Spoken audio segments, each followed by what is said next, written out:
How to remove business account on Instagram. Hey everyone, in this quick tutorial, I'm going to show you how to remove your business account on Instagram and switch it back to a personal one. If you're done using business features or just prefer the personal setup, follow along till the end so you don't miss anything important, especially what changes after the switch.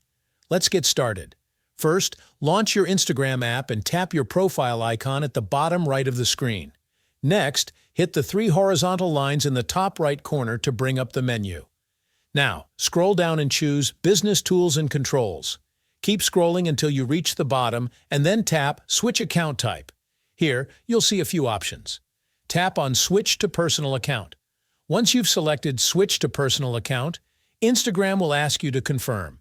Tap it again to finalize the change. At this point, Instagram will let you know which features you'll be giving up.